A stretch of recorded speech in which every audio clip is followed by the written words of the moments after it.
John, welcome to the podcast. Hey, thanks for having me, Casey. Hey, I'm so excited to have you here with me. I really enjoyed reading the Mr. Thank You Project. I've been a fan of yours for some time now. We've actually taken away some of the things that I've heard from various podcasts that you've done. I've implemented those in my personal life and our business, and it's just had such a profound effect. And I know not just on me, but all the people that we're interacting with. And so I'm just can't wait to share all these stories and things with our audience, because I think it can make a profound impact in people's lives. And so I want to get into some of these things as far as it goes with the Mr. Thank You Project, what it's all about, talk a little bit about the book and some of your background and the stories that you have, which are just fantastic. But I want to kind of kick it off with some general questions just around gratitude and meaning for you. And one of those starts with a quote that I pulled out of your book. And that quote is, "Inside every life experience, there is a gift. Your job is to find it." What does that mean to you?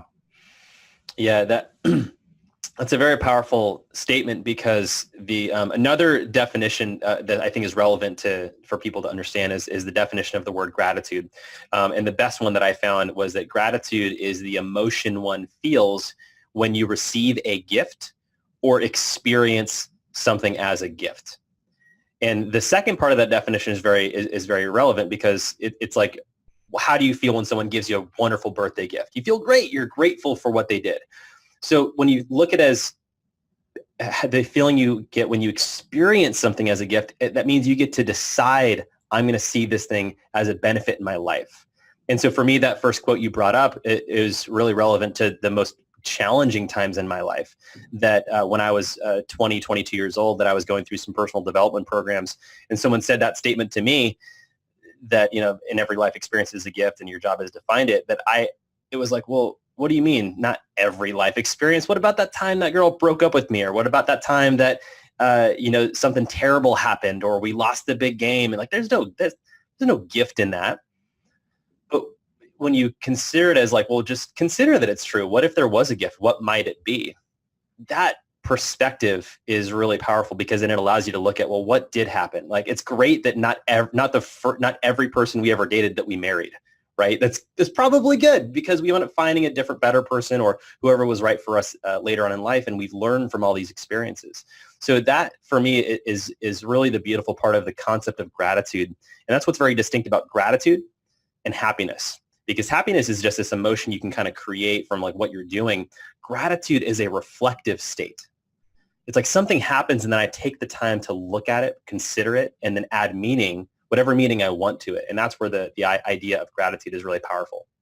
And that's something that I have shared with a lot of my family's members as they've went through a difficult time losing a loved one here recently. And I think, it's either the loss of a loved one, or the loss of a spouse, or, a divorce, or heck, breaking up with your girlfriend for that matter, I think was one of the examples that you had given. And it's finding the good in that, being gracious when you're faced with a difficult time. Yeah. Yeah. It's not always, it doesn't mean that like it's easy, right? Because sometimes it's a fresh wound, and it's hard. You don't want to ask someone whose relative just passed away, like, well, where's the gift in this? It's like, man, give us some time. And I think that's one of the unique parts of it, is it does take a little time. And I think, we'll probably get to that with this concept of, bringing gratitude to painful situations. But that, I think there's, with all pain and challenges, there is a time of mourning and grieving and just experiencing all the emotions. And then once we've been able to get through that, we've allowed ourselves, we give ourselves permission essentially to start adding the meaning we want to it, and not being as sad or upset or whatever about it. Well, along these lines of gratitude, I had, knowing that you were coming on as a guest, we'd reached out to some of our fans, and I had heard from a couple of them. They said, I just feel like we're living in a world where there's less gratitude today, less respect, less appreciation than we had when we were kids. And I don't know if that's true. I think every generation seems to think that, the current generation's, going in the wrong direction, but maybe you think that that's true. I mean, overall, how do you think that gratitude has evolved or changed over, say, the last 50 years or 20 years even? What's different today? Yeah, it's an interesting question. So in my, one of my specific fields that I focused on, that, a lot of you guys know or will know about, is that I focused on handwritten thank you cards. So, for me, the Mr. Thank You Project was me committing for 1 year to handwrite 5 thank you cards every single day for 365 consecutive days. And, it's really interesting because a lot of the people who immediately really connected with it was of a certain generation, right? So typically it was around like 50 plus. We're like, wow, this is so great. You're doing this. This is such a lost art. Nobody does this anymore. And then yet the interesting thing is I spoke at a conference, a leadership conference for college students. And, I had like 800 college students handwriting thank you cards to all these people in their life. And the way that they responded, Casey, was so fascinating because they were like, wow, this is so amazing. Like, my mom's always told me to write cards, but I never heard anyone say it like you said it. This is so great. Like, and no one does this. It's like a new, like they treat it like it's a new thing. Like handwriting a thank you card is a new cool thing. And what's interesting is I think there's a higher value of handwritten cards now because it's so rare, right? It's easier to send a text message. It's easier to send whatever. But I do think that gratitude does look differently, right? So in the social media world, it's like how someone, sharing some content that you have, is just saying like, hey, I value who you are and what you have to say, right? Or it's like what you comment on something or sending someone a text message. Now, albeit, I don't think it's the most powerful way to express gratitude, but that's just the way that our world works. And I also think that in the concept of gratitude, it's hard. I think it is more difficult to be grateful today than it might have been a while ago for the sake of time, like from one thing to the next. It's so easy to get busy and it's hard to appreciate what you have because you don't have the coolest, greatest version. Now there's another version. So why appreciate what you have when what's better is what's ahead of you? So it's hard to really appreciate it. But it doesn't mean it's not valuable. It's just not been packaged in a way and presented in a way that people are really like understand its benefit and value, because there's like psychological benefits, there's health benefits of being more grateful and appreciative that people just don't know. And truthfully, Casey, that's what we hope to do, right? With the Mr. Thank You Project, it's about elevating gratitude on the planet. And part of it is just bringing people a perspective and an idea around how you can consciously and intentionally be more appreciative in your life and not only affect and impact your own life, but affect your community and really have a ripple out in the world. Well, and I think it's important to say there is a difference between just saying thank you, right? And I think that's kind of the road that we've ended up on. I mean, we train our kids, hey, say thank you, say thank you. And there's not a whole lot of thinking or feeling behind it. Somebody hands us our coffee and we say thanks. Our spouse does something nice for us, we say thank you, but we don't really explain and really get involved in that emotion, that grateful emotion. And then it really just doesn't help us connect nearly as well if we don't connect with that emotion, right? Well, 100%. And that's one of the funny things when the people first hear about what I did, which was writing all these thank you cards, their initial response is like, why would you do that? Thank you cards are like, it's such a chore. Right? Like when you get married, or you got to write everyone the card for thanks for the lamp, thanks for the whatever, right? Or when you graduate from college or something, right? It's more, for me, my generation, at least how I felt, was like it was a chore. It was nothing of expressing true gratitude. It was what your mom told you to do, which was just in line with doing the dishes, doing your laundry. It was a task. It wasn't an opportunity.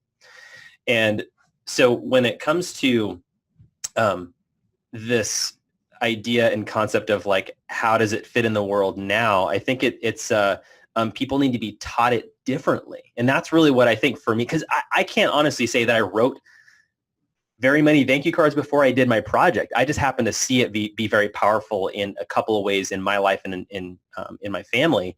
And I just said, well, hey, why don't I try that on for a year and to see what happens for me? It was really aligned with my business at the time and what I cared about. And in the process of learning how to authentically express appreciation, there was so much learning that occurred that I think that if it took me writing 1,800 thank you cards in a year to learn how to authentically express gratitude, I think that most people who don't have it as a habit are just going to have a challenge with it. So hopefully that's what we get to cover on this podcast. I'm sure we'll get to some different types of cards that get to be written and given out. Yeah, well, I mean, I heard about the Mr. Thank You Project, and I hear 5 thank yous a day for 365 days going, boy, that's a lot of gratitude. That's a lot of work. That's a lot of effort. What happened to this guy that he thought he had to do this in his life and make a change? So why did you feel this push that I'm going to write 5 thank yous a day for 365 days? Was the goal to write a book, become as famous as you kind of have, throughout the process? Or why did you decide to take this project on? Yeah. So there's a couple of things that melded together. There's basically three stories. I'll try to condense them as quickly as I can. First story was back in when I was a 19-year-old college student selling Cutco knives house to house back in San Diego, California, where I used to live. And I was, I didn't have a desire to be a salesperson. I just wanted to pay for college, and they had a good program. And if you don't know Cutco knives, a lot of college students will sell them. And so I was going to this woman's house named Cynthia, and I did a Cutco presentation, and she bought a modest order.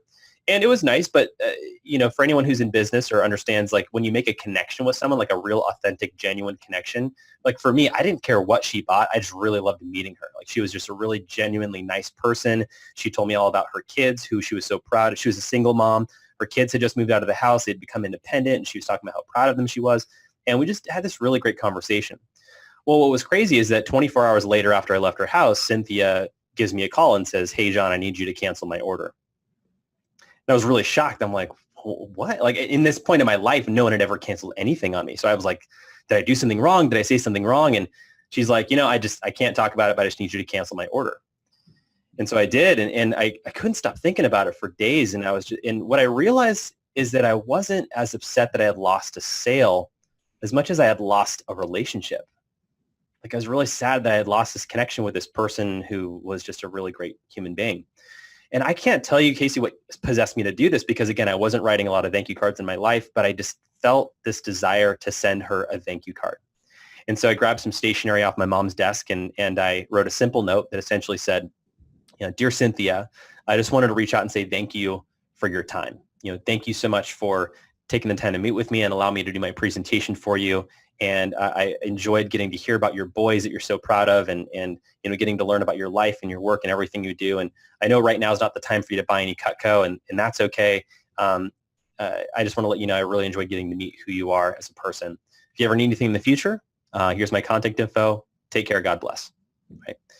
And I sent the card. And two things happened.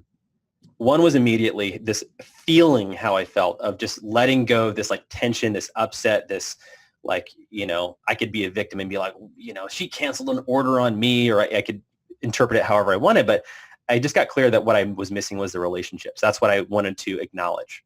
So immediately after sending that card, this freedom, this just like lifted, whatever anger I had, like lifted off my shoulders, and I was just like ready to move on. The second thing that happened was 2 years later, I was off at college at Gonzaga University in Washington State. And I was sitting in my dorm room, and I get this random call. And I pick it up, and the woman on the other line says, "Is this Cutco John?" That's what everyone called me back then. So I was like, "Yeah, this is Cutco John. Who is this?" She says, "Well, my name's Cynthia. You might not remember me, but I tried to buy some knives from you a few years ago. And are you still selling Cutco?" And at the time I was. And I was like, "Yeah, of course. Like, how can I help you?" And she's like, "Well, I'm ready to place an order now." And I was like, "Let's do it." So I pulled out an order form, and she's listing out all these things that she wants to buy. She had a catalog in front of her. And I swear, Casey, she's like listing off the entire catalog. I mean, this is going to be a massive order. I think maybe one of the biggest ones I had in my career. And I'm like filling everything out she wants. And I'm like blown away when I'm totaling everything up. I'm like, oh my God, this is going to be like 4 times the size of what she was originally going to buy. And then she says, "John, do you know why I'm calling you right now?" I have no idea. She said, "Well, what I couldn't tell you all those years ago when I had to cancel my order is that I had just found out that I was diagnosed with cancer. And I was going to have to leave my job. And my kids who had moved out of the house that I was so proud of were going to have to move back in to help take care of me. And as much as I didn't want to cancel my order, I just really had to circumstantially. So I felt bad about it. But when I got your letter in the mail, it just really showed me that you valued me as a human being, not just a customer. And I told myself, when I get better, I'm going to buy every damn knife this kid is selling. And that's what happened. And it was this powerful experience that, to learn that as a 21-year-old, to value someone as a human being above a customer. I mean, that's a very powerful experience.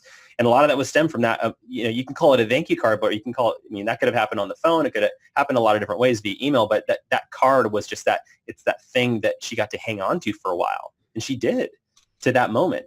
And that was the first part that really opened my eyes that there's power in the written word and in sending a handwritten note.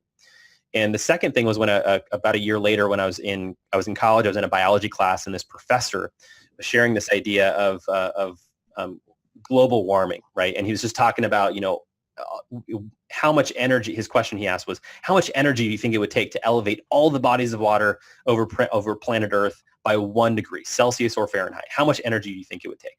And no one knew the answer. He gave us the answer into some bazillion kilojoules. It was like a lot. And what he was getting to is the point that it takes more than any one person, any one fish, any one animal, any one country. It's a collective neglect that is causing all these negative impacts on our environment. And I never forgot about that. It was this whole concept of like 1 degree, like 1%, that could have such a profound negative impact with collective neglect. And so hang on to that story. And how that stuck with me was a couple of years later, and this is kind of getting more to the present time, right before the project began. What I did professionally was I was a gratitude salesman. So when I was about 33 years old, I was in the corporate gifting world. And what I would do is I would help companies and businesses, buy large scale amounts of gifts to give out to their clients, their employees. And essentially I was a gratitude salesman is what I coined myself as. And I help people say thank you for a living. Now, also, this is in 2016. What was simultaneously happening right then is that my life was expanding as a husband and as a family man. We had a 1-year-old son. We had just bought our first house. My wife is leaving her job to become a stay-at-home mom. And we also found out we were expecting our second child. So it was like all this new heavy stuff that just showed up in my life. And suddenly this job that I got to do and help people express gratitude was not joyful or fun anymore. It just became a have to. It became a struggle. It became like a grind that I've got to produce for my family. And so I did what a lot of people do in those moments of desperation is I went to YouTube and looked up inspirational videos. And I saw a great video by a guy named Simon Sinek called Start With Why.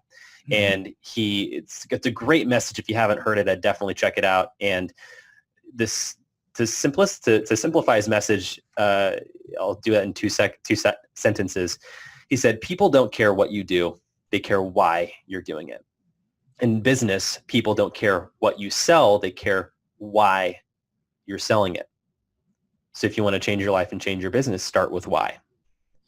And I really thought about that because at that point, like if I was really honest with myself about what is my why was about survival. It was about making ends meet. It wasn't spreading gratitude or cheer or happiness or anything like that. And I thought, well, that's really inauthentic. How can I be this guy who says he's all about elevating gratitude on the planet, but I don't embody it myself? So what I was looking for was a really deep, meaningful purpose that I could drive myself for. And that's when I started thinking about this whole concept. I remembered back in college, that thing that my professor had talked about of like that 1 degree, that collective neglect and how that can impact even something so small as 1 degree of temperature in the bodies of water, but how negatively that would impact the world. How can I do that on the positive with gratitude? And I just remembered that opening story I shared about the card I wrote to my customer. And I thought, well, what if I could do something like that? What if I could what if I could elevate the world, the level of gratitude in the world with handwritten thank you cards? What if I could do that? What if I could inspire 74 million thank you cards written around the world? And that's, by the way, that's effectively 1% of the world's population. So that's where that number came from. And I thought, man, that would be crazy. It's probably possible. I don't even know how you would do that. And I had a business coach that I worked with at the time, and I shared with him this story. And he said, that's great. You want to change the world, but there's this really great parable, Buddhist parable you might want to consider before you start burning the ships and running across the world with thank you cards. Think of it this way. There's a man who went out and tried to change the world, and he tried to do so and found it was too big. He couldn't do that. And so he tried to change his country. And so he worked on what he could inside the government, and he found that was still too big. He couldn't make the real change he wanted. So then he tried to change his town, and he worked really hard on that and found out that that still was something he couldn't change. Then he tried to change his family because of that. Well, that's who I talk to every day. That's who's in my control. That's who I can influence. He still found that he couldn't change his family, as many of us learn. And then ultimately later in his life, he learned that the only thing he had control over changing was himself. And by changing himself, he could indeed have affected and changed his family, who collectively could have impacted their community, their city, and ultimately the country and the world. And he told me that parable, and I really thought about that. And I was like, well, if that's true, what could I do on a micro level to really express gratitude and elevate my own level of gratitude before I go out trying to change the world, right? How can I change my world? And so that's where I came up with the idea of like, well, what if I love year-long challenges. I said, well, what if I just commit to handwriting 5 thank you cards every day for a year, right? 5 was an interesting number because it was like 1 didn't seem like a lot. 10 seemed like way too many cards to write in a day. 5 was like that Goldilocks moment of like, I think that's right. Like that would be challenging for me, but I think it would also inspire other people to try something similar. And that's what we did. So on October 10th of 2016, we started the Mr. Thank You Project, which was, it was a personal social experiment to see what would happen if I hand wrote 5 cards every day for a year, ultimately to see if we could tip the scale in the world and inspire 74 million thank you cards around the planet. So how many have you tracked up to this point? We've tracked, so we track all this on MrThankYou.com, which didn't exist until basically the project was over. Because I would write all these cards and I started speaking at conferences because people heard about it and like got on the news and weird stuff. But like I was this weird dude who was changing the world with gratitude and like writing a lot of thank you cards. So it's kind of an interesting story. And then I started getting all this feedback from people that were like, man, I love this idea. I'm going to start writing cards. I'm not going to do 5 a day, but I'll write 1 a day, or I'll do a 30-day challenge, or I'll, whatever.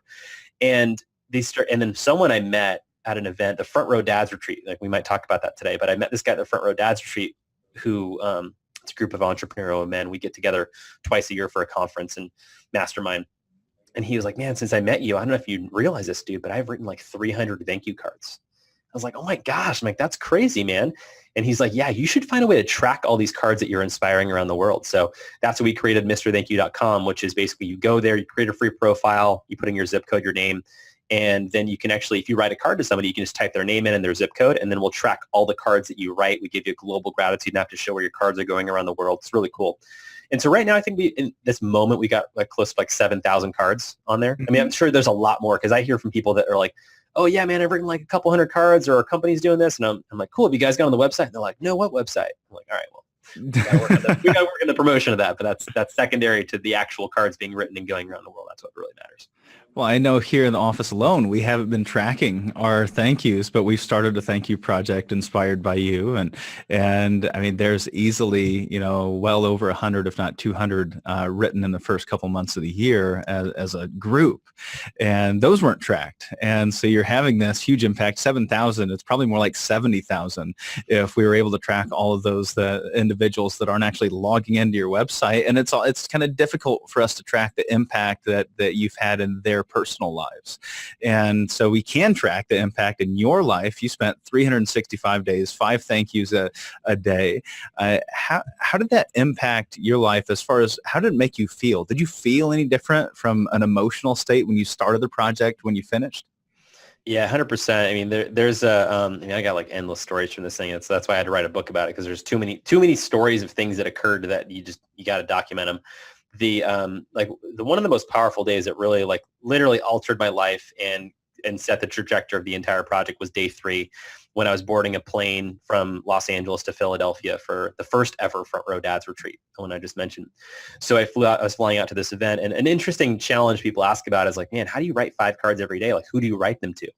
And the first thing I did was I made a list, like a master list of who I knew I wanted to appreciate. So that would be like old like teachers, old bosses, managers, leaders, coaches, people that were really important in my life that I was like, I know I want to appreciate them. And then I also left it open. So I had about 350 on that list.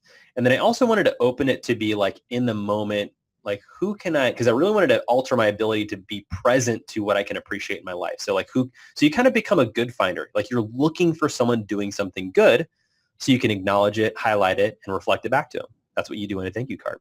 So as I was boarding this plane, I thought about that and I was like, man, you know what? I never get to thank the pilots on my plane, right? Like I fly a lot with my business, with my work, and every time during takeoff, I pray for safe travel. Currently, they've 100% delivered, right? So they do a great job with that. I've never once said thank you to them ever, even physically, right? So I thought, well, that's who I'm going to appreciate. So I sit down, I walk on the plane, and I ask the flight attendant, what are the names of the pilots? Which I learned is a very weird question, right? Like they typically don't get asked that question. I had to explain I'm going to write them a thank you card, and then they were okay with it. So they gave me the names. I sit down in my seat, and this is where a real challenge comes from that I think a lot of listeners can gain value from is this problem I had, which was how do you thank somebody that you don't even know? And what I learned about in the language of appreciation, like the root word, the word appreciate, the root word of that has Latin origins, and the Latin word is appreciare, which literally translates to appraise or to set the value of a thing. So if you think about if you're going to sell a house or a piece of jewelry, what's the first thing you do before you sell it, right? You take it to an appraiser, you say, how much is this worth, right? And then they have their list of questions and like what it looks like. And, if it's a property, it's like, well, where is it located? What are the comps on other properties? Like, how old is this home? Like, what are the windows? What's the condition of the roof? They have all these listed questions that they go through. And then at the end of it, they hand you this sheet of paper that says, this is what I believe this house to be worth. So now how do you apply that to a human being?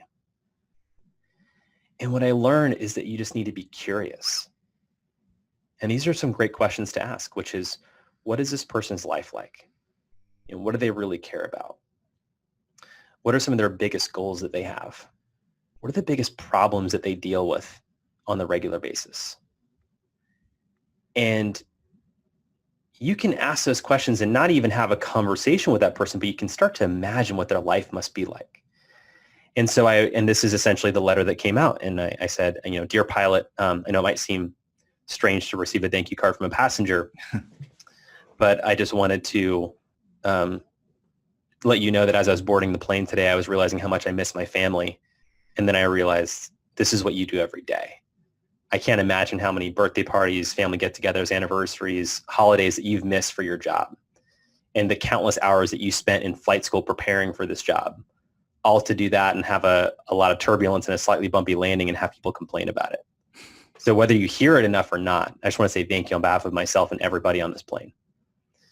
And that's the card that I wrote. And I wrote 4 of those cards because I had 2 flights and 2 pilots on each flight. And so I wrote something similar. The verbiage changed a little bit.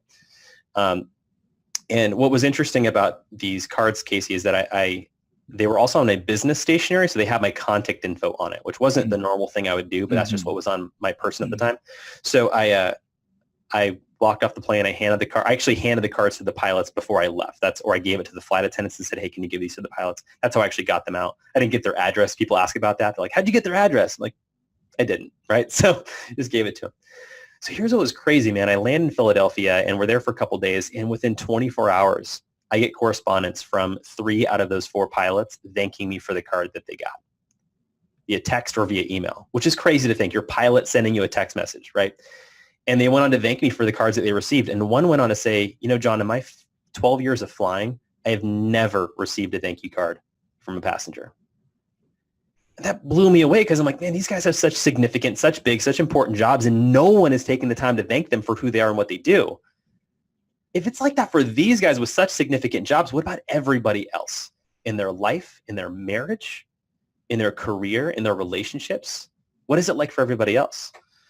So we landed in Philadelphia, and how this stuff kind of rolling in my brain of like how crazy this thing is. And we have our first day of the Front Row Dads retreat. And then I decide, we all decided at the end of the night to go to a bar/restaurant to fellowship and get to know each other. Cause most of us were new. We didn't really know each other yet. And so we go to this bar restaurant. It's a hole in the wall. The World Series is playing. So some guys wanted to watch the World Series. And it was totally, they were not prepared for us. We had no reservation. The waitress looks at us, the one waitress in the restaurant, her name was Shantae, and she didn't have to say anything. You see the look on her face. She's like, oh, you guys just ruined my night, right? Like she's probably ready to go home early or whatever. And so we told her our situation. She stood us in the back of the restaurant, and we had our dinner and our drinks, and she took care of us, man. I mean, it was really amazing to see how much she rose at the occasion, where she could have been totally lame and like an annoyed waitress. But she wasn't. She was great. She served all of us. She even recruited the cook staff in the back to bring our food out. I mean, she took care of all of our drinks, all of our food. Phenomenal job. 40 entrepreneurs, by the way. Imagine that. 40 dudes walking into a bar with no reservation, right? We should not be there. And she did an immaculate job. So we're closing them down. It's like 1 or 2 in the morning, and I'm like, okay, this is my final card for the night. She's my number 5 because I'd written 4 cards to the pilots earlier, right? So I grab some stationery, which I keep at me at all times at that point. So I grab some stationery and I say, dear Shantae, I know it might seem strange to receive a card from a patron, but I just wanted to let you know how much tonight meant to us. We're a group called the Front Row Dads, which is a group of entrepreneurial fathers together for a conference to learn how to become better husbands to our wives and fathers to our children while we run successful businesses. And tonight was really all about fellowship and getting to know each other. And you did an amazing job. We know we showed up with no reservation. You didn't even have to seat us. And you could have given us terrible service and we would have completely understood. But instead, you were great, you were gracious, and you helped us have the best night we could have possibly had.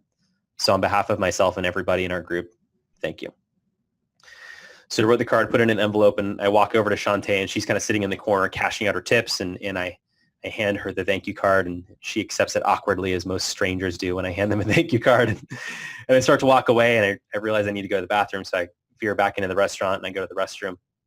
And as I come out of the restroom, Shantae is standing there, like waiting for me, like with this big grin on her face, and her head's kind of cocked to the side, and she just like runs at me and gives me the biggest bear hug and says, "That is the best tip that I've ever been given."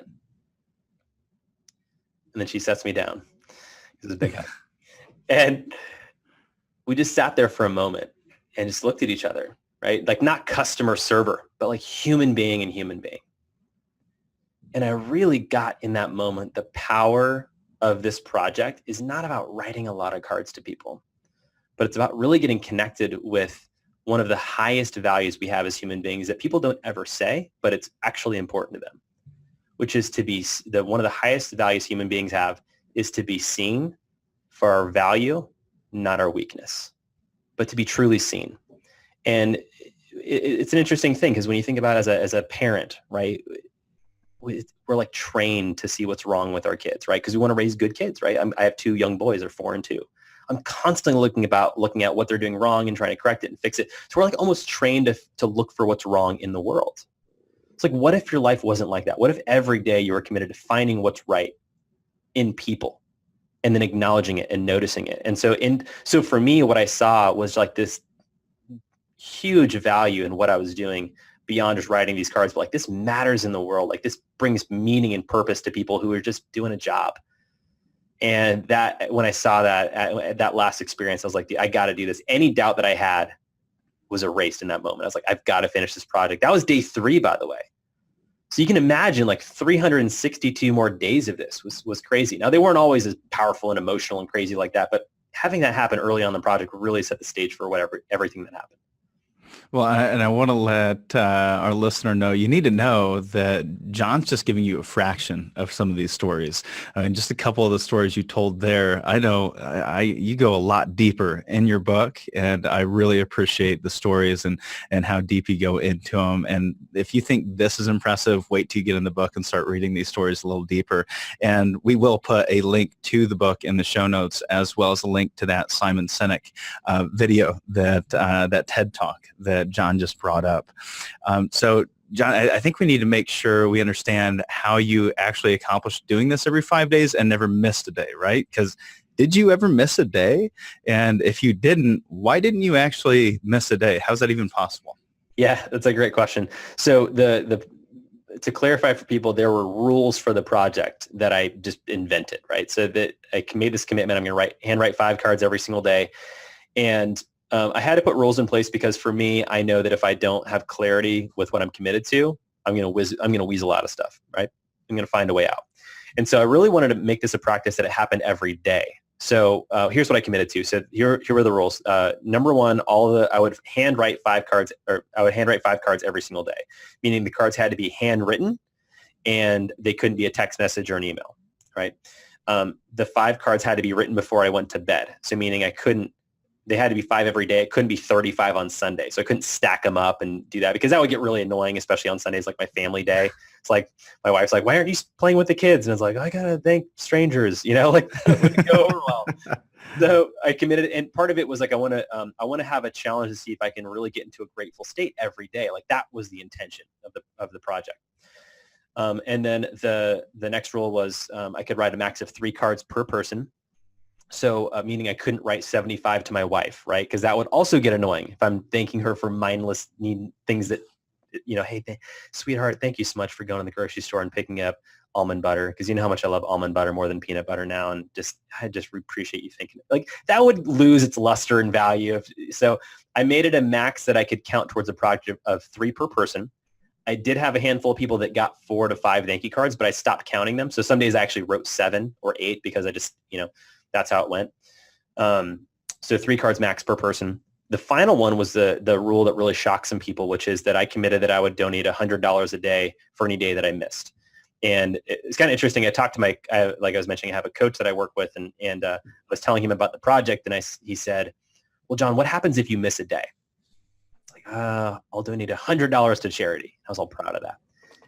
And he said, add a zero. I was like, add a zero? Like, you want me to donate $1,000 every day I don't miss this project thing? And he's like, I don't want you to donate any money, but let me ask you this. How likely is it that you're going to donate $100 or a couple $100 to a charity sometime this year? I'm like, well, yeah, we do that all the time. He's like, well, then you're giving yourself a way out.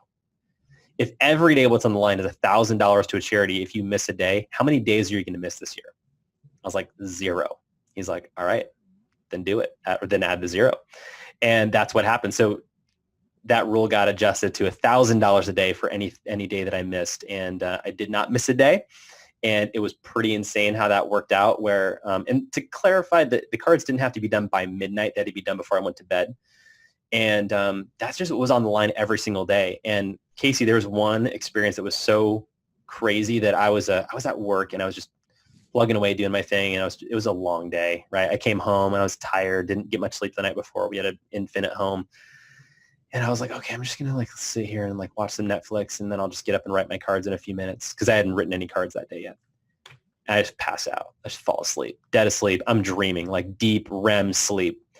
In my dream, my wife comes out, in the dream, my wife walks up to me and she shakes me and says, John, wake up. You have to finish your cards. And I wake up. My wife is not in front of me. She is passed out asleep in our bed with the kids. And she's just, it was literally my psychology that woke me up. I looked at my clock. It was 11:59. Again, not that it had to be done by midnight, but how crazy is that? And then I wrote my cards and I went to bed at 1:32 in the morning. So it was crazy, man. It was what was on the line every day, and I wasn't going to not do it. So inside of that, by the way, there was a lot of creativity that came into play. What are different, interesting, creative ways that I can bring gratitude and appreciate people? Because that was the interesting part, where it was I didn't say I had to thank this many people, but I had to write this many cards per day. And that's where was a distinction that I actually found some really interesting ways to express gratitude. Now, along the way, I mean, was there ever a point you're 100 cards in and you're just starting to get frustrated? You're just maybe getting a little discouraged. Did you ever get discouraged and say, maybe this isn't worth it? Why am I doing this? 100%. And I think this goes with probably the people who are listening to your podcast would really connect with this. I think there was again, back in the day, there was a little bit more level of reciprocity if someone gave you a gift or appreciated you. I remember meeting a client one day and she's hearing about what I was doing and she's like, oh my gosh, yeah, I sent this person a wedding gift and they never said thank you. She was offended, right? And so here I am. I'm this guy who's writing all these thank you cards. And it was at about day 40 that I remember I had this moment where I was just really annoyed. And I had sent out, so on day 40, I had sent out, 200 something thank you cards. And I was just and out of those 200 cards, and I'll ask you, well, you already know the answer because you've read the book, right? But I would ask the listeners, what do you guess, what percentage of people would respond if you sent out 200 thank you cards? What would you think, Casey? I've had this experience, right? I think our whole team has, and that's why a lot of them get discouraged, because you send out a thank you card, you never hear anything back. And then I think about all the cards that I've received, from families that we work with or from family members for that matter. And I can't say that I've ever just wrote them back and said, thank you for the thank you, right? Or maybe even mentioned to them, hey, thanks for the card. I probably forgot about it at some point, but it did mean a lot to me at the time. So I would venture to guess as low as 5 or 10%. Yeah, and that's pretty accurate. So it was roughly about a 10% response rate. So out of the 200 cards that I wrote, I had only about 20 people who responded to even let me know they received the card. Mm-hmm. And to me, that was mind-blowing. I'm Cynthia, right? Cynthia didn't, right? Did Cynthia let you know for years? Years went by, and finally she let you know she appreciated the card. Right, and I think, and that's where there was this real kind of like you had commented. Yeah, I had this experience of does anyone care about this? Is this a big deal? Am I wasting my time? Is this even worth it? No one even responds to this. Is this just something you thought was cool? It's not really that cool. And I just had this experience of I had to ask myself, what is the intention of what I am doing? Is my intention to get a reaction and a response, because that's how I'm acting. How I'm acting is that people should say something back, that it's actually more about me than it is about expressing authentic appreciation and gratitude, which really, Yes. A true gift, true generosity is giving without expecting anything in return. Right. And so I was really challenged and conflicted that, well, how you're acting isn't consistent with what you say the underlying theme is of being grateful and appreciative. And so that's when and around that time, I had a moment where someone sent me a card thanking me for the card they got. And I was busy and I was traveling and I forgot to respond. And they sent me a text a week later. I was like, hey, did you get my card in the mail? And I'm like, oh, was I totally that guy that didn't respond? And, and there was even another experience where I had it was a family member, and I had written them a card. And I mean, I'll share authentically who it is now, because I think it's more relevant. But so it was my mom. I wrote a card to my mom and loved on her as hard as I ever could. Right. I just shared with her everything, how much I appreciated her. I didn't hear anything back. Nothing At all. And I went out to go see my mom and I gave it up. I'm like, all right, whatever. I'm not going to bring this up. Right. And, 8 months later, I go home and I visit my mom in San Diego, and we're talking, and she's, what people don't know is at this time also my father was really far along in his journey with Parkinson's disease. He was diagnosed about when I was 17 years old. So he'd had it for literally almost 20 years. About 18 years. And so my mom was his 100% caretaker, and she was watching him. And I remember we were just sitting down having a heart-to-heart, because he was getting pretty far along. And we're like, what's next? Like, how do we deal with the possibility of his death? And we were just talking about it. And she said, John, and I have to tell you this. I know you sent me a card, and I so wanted to appreciate what you said, but I just couldn't. Because I have been in so much pain and so much this is so hard for me to do all this by myself. And I'm the youngest of 5 kids, and I have one sister who lives in town in San Diego close, and so she helps out a lot, but we all live in Texas, and we don't really make it out to California very much to see them. So I really got to see how much she was struggling. And then we got to have a conversation of like, what do you really need right now? And she was like, I would love for each of the kids to come out and visit with dad for a week. Like, take a week out of your job. I know it's going to be hard, but like if you did that and watched him for a week, and then I got to leave and go be a normal human being for a week and not be a caretaker, like that would make all the difference in the world.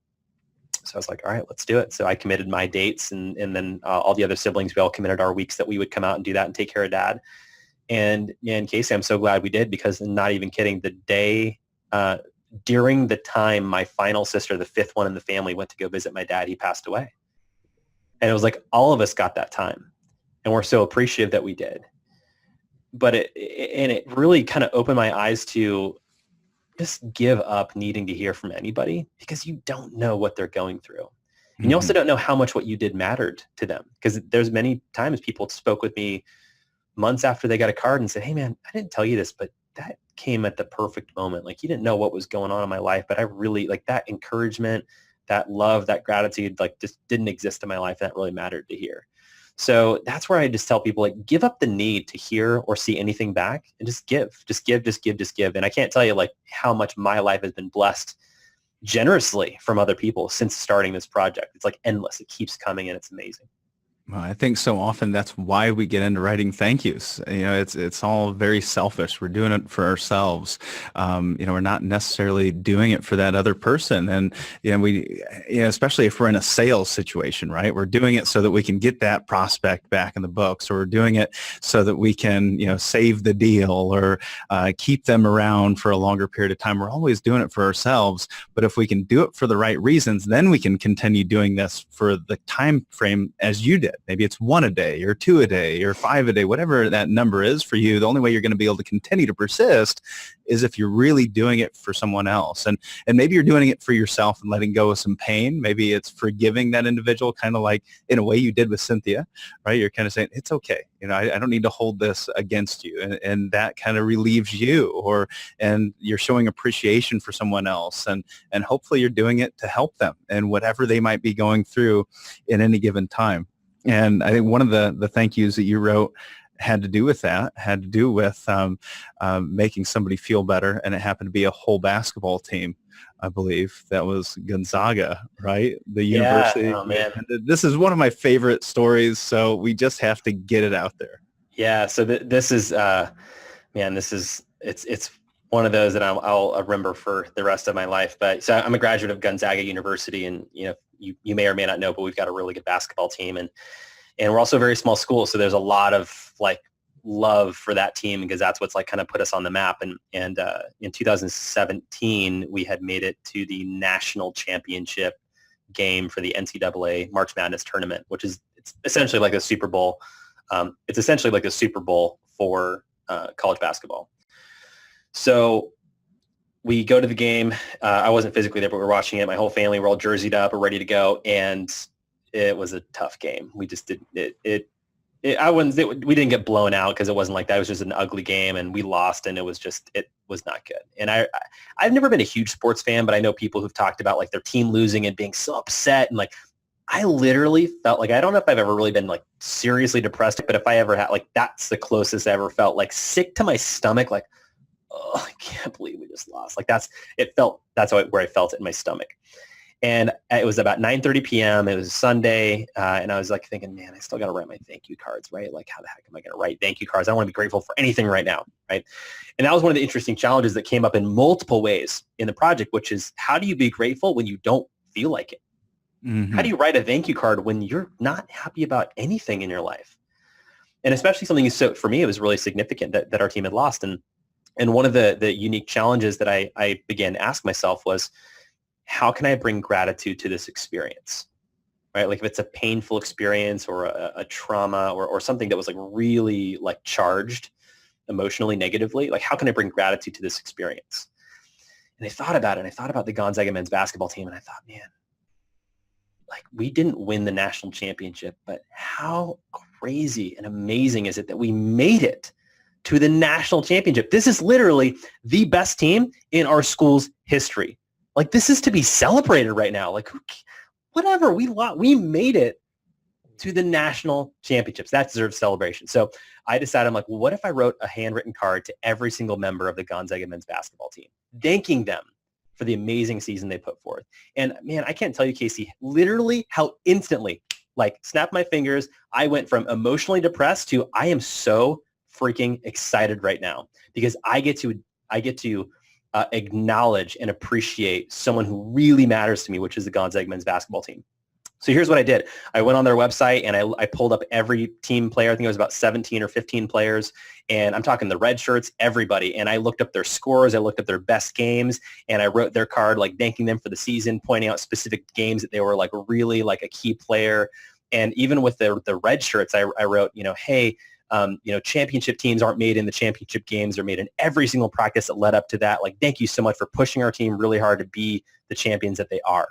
And I wrote those cards and I sent it out to every one of them. And I sent one out to Mark Few, who's the head coach of Gonzaga men's basketball. And it was amazing. It took me several days, obviously, to write all those cards. And it just felt so good. Like I remember, like, and that's what's interesting. Like you could have a negatively charged experience, right? And anytime someone brings it up, like it over the next 2 weeks, you can imagine I'm a basketball fan. So whenever my school would get brought up, or I'd say, oh yeah, I went to Gonzaga, like you would be like, oh man, I'm so sorry. Like you guys lost the game, right? And then that would get me even more negative and like, oh, I can't believe you brought that up, right? There's other things in life where if people bring it up, you have a negative emotional attachment to it. So what was so fascinating for me was that it wasn't like that. Anytime someone brought up the school and the game and the loss, I'm like, whatever, dude. We made it to the national championship. How'd your team do, by the way? Right? Like I was so proud. And so there was so for me, that really like, that was such a game changer in my life to learn that I could shift my attitude by making gratitude an expression and choosing that I'm going to find a way to be appreciative and grateful right now.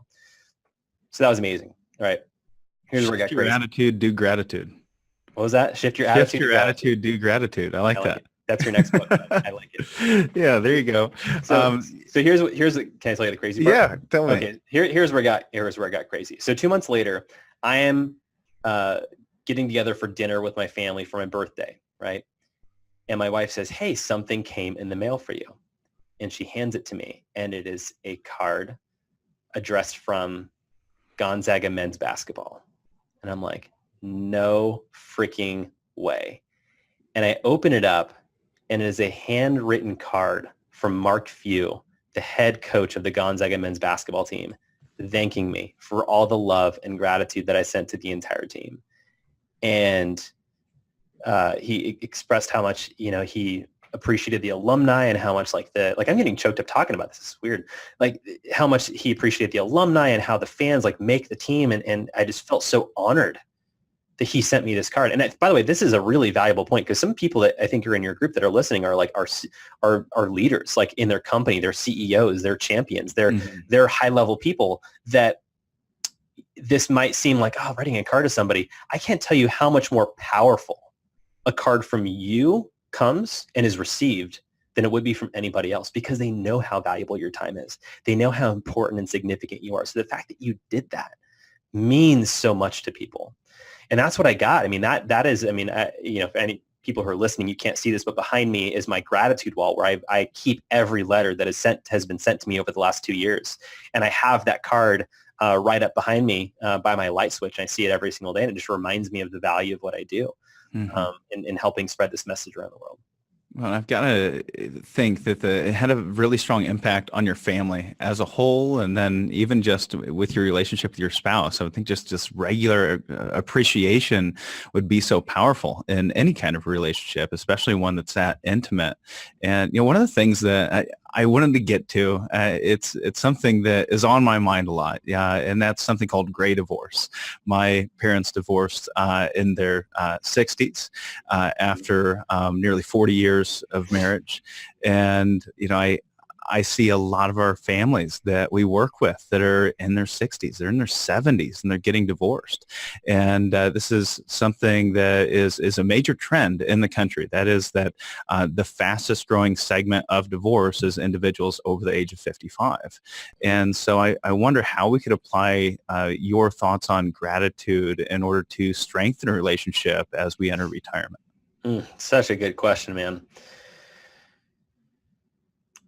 So there were, obviously I wrote some cards to my wife, right? That was, it's a given. And it's funny, I didn't write one right away. I think I waited till about 2 months in before I wrote her a card because I didn't want to just be like, oh, I'm going to write you a card like you're part of the project, but I wanted it to be meaningful and timely.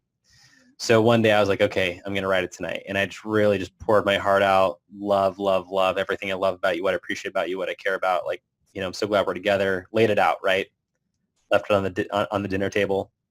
Again, don't hear anything, right? So now my wife at this time, we had a 1-month-old baby. So this is like, very emotional time for her. She's like taking care of a lot. The house, we just moved to a new house as well. And so this is kind of a crazy time. So again, I just gave her grace. I was like, hey, this isn't about me. I wanted to make sure I said what I said.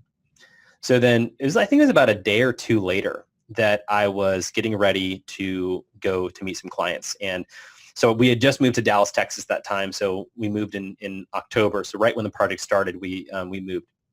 And we only had one car because we had moved across the country. So we'll buy a new car when we're there.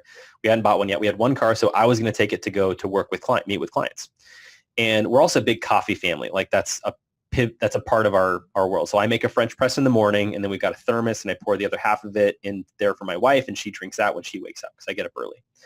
So I'm doing the routine, and I wake up, and I'm about to make coffee, and I'm like, oh, shoot, we're out of coffee. And then I realize I'm like, oh, man, my wife's not going to get any coffee.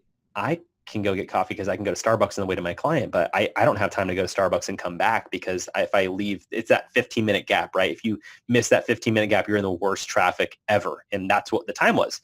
So I was like, okay, if I go get her coffee, I'm going to be late to my client. I just don't want to disrespect my client. So there's this conundrum, right? And so I'm about to leave the house, kind of like creeping out. And then my wife comes down the stairs. She's like, oh, is the coffee done? I was like, oh, we're out of coffee.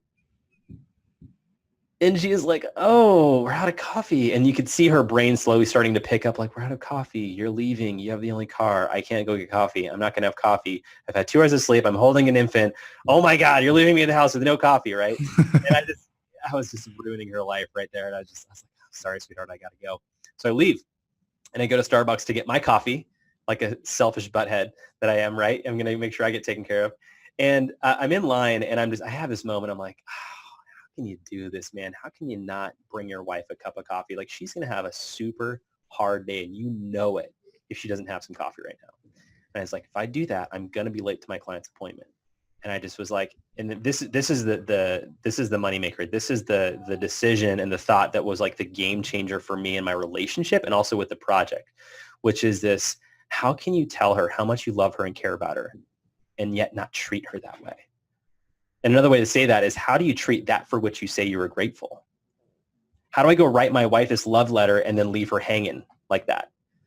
And so I was like, I got to bring her some coffee. So I get an extra cup of black coffee. I bring it home and I put it on the doorstep or the porch step. And I put a little note card, literally one sentence. And all it said was, Monica, you are always worth a warm cup of coffee.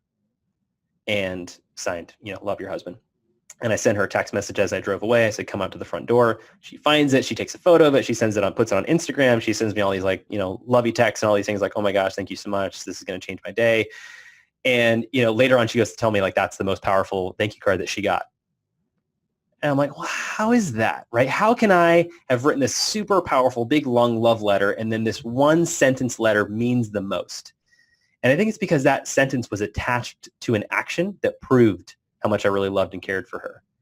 And that's really one of the challenges that I think people will, and I would say it's a challenge inside the experience, that when you authentically say thank you to somebody, or I love you, or I appreciate you, you don't get to then treat them like crap and have no consequences. You are now responsible for that gratitude you put out there. And here's the great thing. It's not a bad thing. It just means that you're now responsible for treating people better. And you know what happens when you treat people better? They reciprocate back. They treat you better. And you know what? Oh my gosh, life just gets better. Your relationships get better. And I'm not saying I have a perfect marriage or anything, but that was like a real game changer as far as like who I am as a husband for my wife and how I treat her, because I don't get to say I love you and then not treat her that way. Yeah. And, I think that that's something that probably continued in your life, right? Did it stop there? How do you daily practice this gratitude with your wife? Do you have any daily practices as a couple?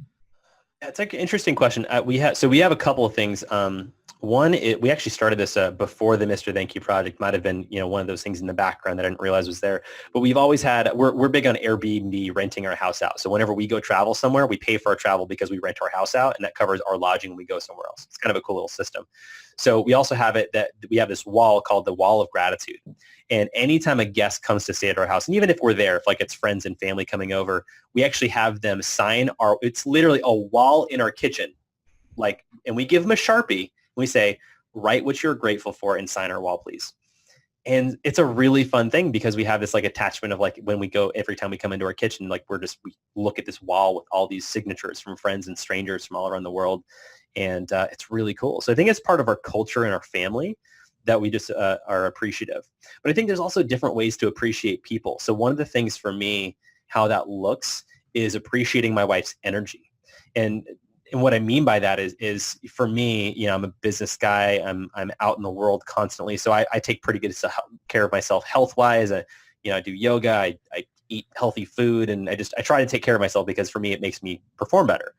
And so for her, she's a stay-at-home mom who doesn't always have the luxury of going out to do certain things because she, is watching kids all the time. So for me, it's literally just stopping and saying, hey, what do you need right now? What do you need this week to make sure you're at your best energy state? And she's like, man, I really need to go get my nails done, or I really just need to go run some errands and have you watch the kids. Or and so we've since built our life, and it's constantly been asking that question of like, what do you need right now to best help your energy? And then me following through on that. And one of them was a big deal, which was like, hey, I'm really trying to, it was, about a year ago, she's like, hey, I'm really trying to like get one of our kids to stop nursing. So one of the challenges is he sleeps in the bed. So I would love for you to start putting him to bed. And so that I had to change my entire sleep schedule so that I could start putting our youngest child to bed. And that totally changed her life. Like that gave her extra energy. She could get better sleep. She's a better mom. So for me, it was just constantly asking that question of like, what do you need right now to be at your best? How can I help you? Mm-hmm. Simple way to say it.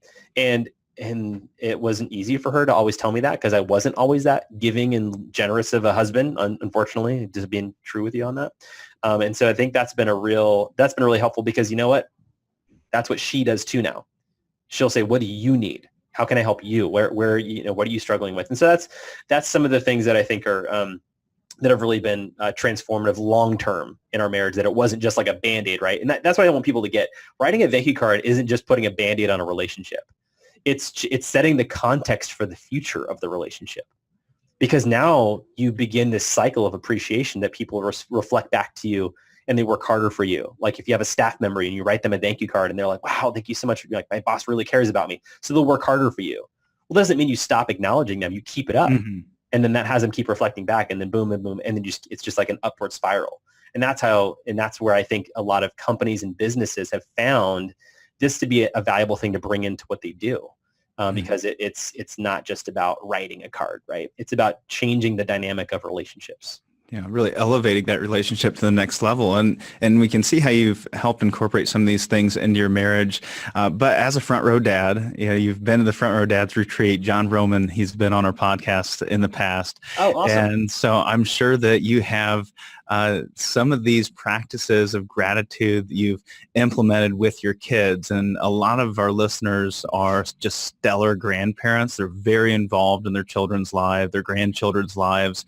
And I'm wondering, how could a grandparent do maybe some of the things that you've done? How could they improve the relationship they have with their children by implementing this idea of gratitude? And I also want to throw a quote in there, and you answer this however you want, or take the conversation wherever you want to take it. But you said you don't need to teach a 3-year-old child to be happy, but you need to teach him to say thank you. That had a big impact on me. Yeah. So, man, there's a lot there. So as far as like for grandparents, this is kind of a fun, fascinating thing that you can choose to do whatever capacity you want. I'm a big fan of journals and writing things down. So number one, if you actually just wrote a really awesome, amazing, authentic letter to one of your grandchildren, and maybe it's one of those like, you're like, hey, and you give it to your child and you say, hey, I want you to give this to Jim on his 18th birthday, right? And just like write that, like who I see you as and what I believe you to be. And you're, like we're big on our last name, like you're in Israel, right? Like this means something. And giving that to a parent to give to their child later on is when they could actually hear it and understand it and get it. Like that's really powerful.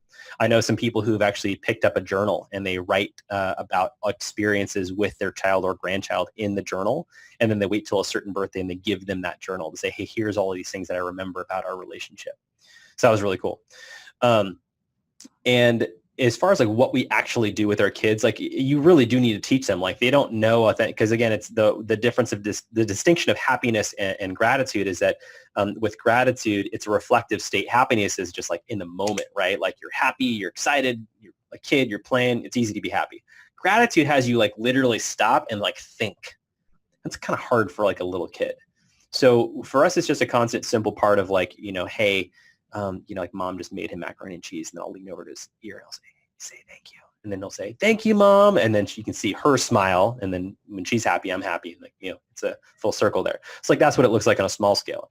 And then as far as like, they're 4 and 2, so they're not going to write anything, right? As far as thank you cards. So what we've done is anytime we get a gift in the mail or something like that from a relative, we actually make a video and we just do a really quick, like I'll just take my phone out and we'll just say, and be like, okay, hey, this is going to be for grandma and this is for that truck that she gave you. And so he'll hold the truck up and be like, thank you, grandma, for the truck. Like, I'm really excited to play with it, whatever. And then we'll just text that to grandma. And then, she's over the moon.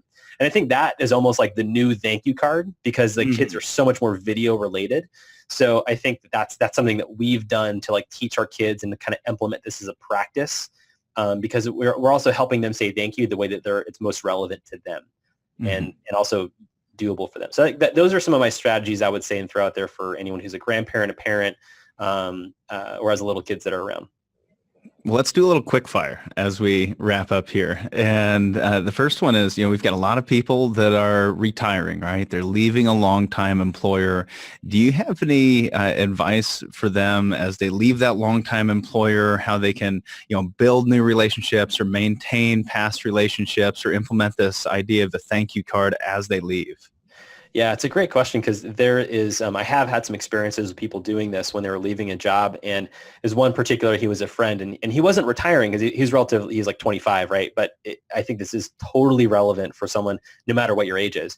And he was basically in a startup and he was with this company and from the very beginning. And so he knew everybody on the team, the CEOs, the owners, like everybody, right?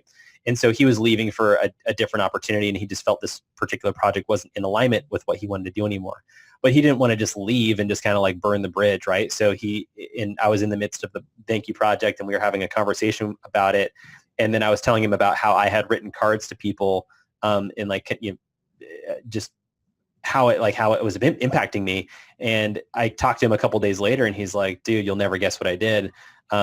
because he hadn't quit yet. And he actually wrote a card to every team member on his team and the CEO and the CFO and the owner of the company. And he wrote like, I don't know, it was like 15 to 20 cards. And he wrote all these cards and he's like, dude, I can't tell you how great it felt, because I was so scared that I was leaving them, that I was doing something bad. They were going to be upset at me. And just by writing out, and what I wrote was, he's like, I would like tell them like how much I appreciated them, and I would reflect on a story that we had together that I really enjoyed our relationship from. And he's like, it was like getting to relive the best parts of that company, even though he was trying to leave because he didn't feel it was aligned anymore. But he was reflecting and remembering the best parts of his time there. And so for him, it was this like he got to leave on this really high note. But then on the flip side of that, the response he got from everybody was like this loving send-off, just like, oh my gosh, Spencer, we're going to miss you. We love you. And he's created such a good leaving experience with the owners that they said, hey, man, we know you're going to go off and do other bigger, better things, but hey, you still got value here. Like while you're, I know you haven't found that next job yet. Can we just pay you as a consultant? And it was like less hours, more pay, short-term commitment. So it was like a better deal while he was exiting. And it was just such a magical transition that it was really like what I see there is like just is honoring the past and like honoring the relationships. And I think when we take the time to do that, those relationships come back to honor us in so many different ways. Yeah, and for a retiree, sometimes we don't realize this. As we step into retirement, we've spent so much time with those people, that we every single day at work. Those are our friendships. Those are sometimes our strongest relationships. We don't really recognize it until they're gone. And this is a strategy that can help you maintain some of those relationships, and maybe even bring some of those people that were just coworkers into your friend circle as you step into retirement. And it's so important to have that circle of friends and those relationships. Not to mention, a lot of retirees wouldn't mind a bridge to retirement. So if they could go through this process, maybe they can get that offer to stick around for a little while in a contracting capacity. Yeah. And by the way, I just got to say here, and this is, I know I almost don't need to say this, but I need to say it, which is like, you really, really need to give up any expectation of receiving any favor back on anything. Like, because people hear what I say sometimes like, oh my gosh, that's so great. And then when they don't get it, they're like, what? Why did I even do it then? And then it's like, well, what was your real intention, right? So I think that what's there is to really go in authentic. And if you go in authentically, they're going to feel it. And I'd be lying if I said every card I wrote was the most perfect, magical poetry. Like some of the things I said were like, wow, that's pretty good literature right there, right? That was pretty good writing.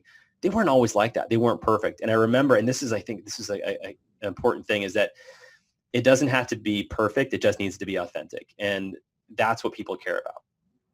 Well, and how do you motivate people to do this before it's too late? Get up and get going and start practicing gratitude, start practicing writing these thank yous and appreciating others.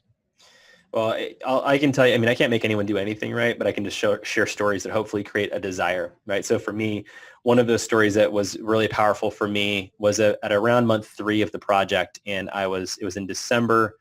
I was sitting at home. I guess that was month 2.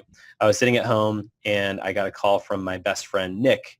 And he was the best man at my wedding. Like, we grew up in high school together. We were very, very close. And unfortunately, Nick was calling me to tell me that his father had passed away. And it was terrible news because, I was really close to his dad. He was a great guy. I didn't grow up with a lot of money. His parents had a lot of money. So like I would spend I tried to eat dinner at their house all the time when I was a kid. They just really took care of me. They were like my second parents. And so to hear his dad passed away, like really was unfortunate. What made it worse was that I had actually written Nick's dad a thank you card during the project, but I had failed to send it.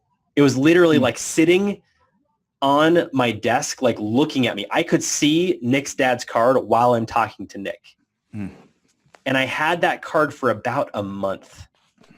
And the only reason I didn't send it was because I was busy. I was writing cards and I was doing business things. And I was like, just whatever. I was like, I'll get to it. And then he passed away. And I had this like just deep sadness. And I still sent the card to my friend Nick and I said, hey, please read this to your dad. However you feel he'll receive it. And I'm not happy that happened, but I am appreciative that I got to experience it, because what it did was it helped me understand a sense of urgency, right? Like, we don't get to know when it's our time to go or when it's anyone's time to go. And when people ask like, hey, what's some of the biggest things that you've gotten out of this whole project? I would relate it to one of the most strongest pains people have, like close to death, when they've reflected on their life and what are their biggest regrets. And a lot of it is about relationships and people they didn't forgive and people that they wish they had talked to, that they kept the relationship with, or things that they wish they had apologized for, but that they didn't because they just were, too proud. And that's what it's like for some people when they die. And then there's the other side of this of like, well, what if it didn't have to be that way? What if you just made a commitment and a decision that anyone that matters to you, that you commit and you're to tell them how much they mean to you and what you love about them? That's what I got to do for an entire year, man. So like, it's like, what did you get out of the project? Man, I got a sense of peace. Like there's not a whole lot of things left unsaid in my life, like with my family, with my siblings, there's a whole part of the book that I read about called Emotional Intelligence and Gratitude, and how I learned to bring gratitude to pain by not writing thank you cards, but writing an I'm sorry card or an apology card, and owning my mistakes and my failures, and how much that transformed my life by just being able to do that. And now what's there is just a lot of peace, and there's not a lot left unsaid. So whatever people choose to do with the project, like that's great. But all I can tell you is that time is limited. You don't know when it's your time, when it's their time, so do it now. Well, especially as you step into retirement, you've got a little additional time on your hands. If you're wondering how you're going to fill it, I hope you take advantage of this time, because we talk about fulfillment. I mean, most people are looking for fulfillment in life, especially as you step into retirement. What's my purpose? Well, just this time to reflect, as you said, that's one of the biggest benefits is just reflecting on your relationships and the impact they've had in your life.